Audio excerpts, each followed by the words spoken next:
Mais c'était avec les Islanders de New York. J'avais 21 ans. Et c'était un an après les attentats 9/11, que c'était un an jour pour jour. C'était la fois que je prenais l'avion pour aller à LaGuardia pour aller aux Canadian Islanders. Puis j'étais un peu. Je savais que ça allait bien aller, mais un an plus tard, après les attentats terroristes, évidemment, c'était un peu spécial à l'époque. Puis je suis arrivé au camp d'entraînement des Islanders, puis là, ma première journée avec.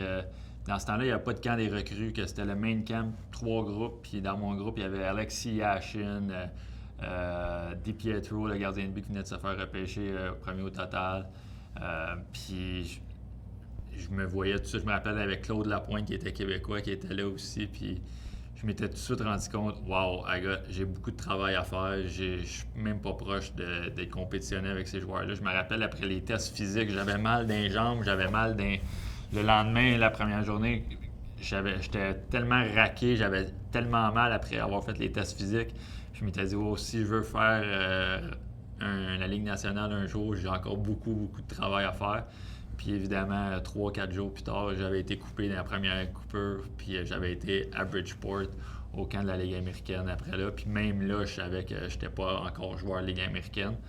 Que j'ai commencé dans la Ligue East Coast avec les Greenville Growls en Caroline du Sud. Puis je me plaisais, là, mais je commençais ma carrière professionnelle. J'étais payé pour jouer au hockey, que je trouvais ça fantastique. Mais j'ai vite réalisé que le hockey professionnel dans le sud des États-Unis était quelque chose que c'était très difficile de se faire remarquer. À l'époque, il n'y avait pas beaucoup d'Internet, il n'y avait pas de match en ligne. Que j'ai bûché à la dure, j'essaie de me faire une place dans l'équipe. Mais je me suis vite rendu compte que ça allait être difficile de me rendre juste à la Ligue américaine. Puis évidemment, à la fin de cette saison-là, ou à la date limite des échanges, je me suis fait échanger à Bâton Rouge, qui est en Louisiane. C'était une équipe qui faisait pas les séries éliminatoires automatiquement, mathématiquement, ils faisaient pas les séries. Et en plus, ils fermaient les portes à la fin de la saison. Que je me rappelle avoir appelé mes parents, puis je me disais, je viens de me faire échanger, puis l'équipe, il reste 13 games. Puis après ça, je sais pas où est-ce que je vais faire. Je voulais même pas y aller. Je me dis, je vais revenir à la maison, commencer à m'entraîner tout de suite pour l'année d'après. Puis mes parents m'avaient suggéré de non, non, vas-y, ça va être une expérience. Puis évidemment, ça fait toute une belle expérience. J'ai fait ça des liens d'amitié.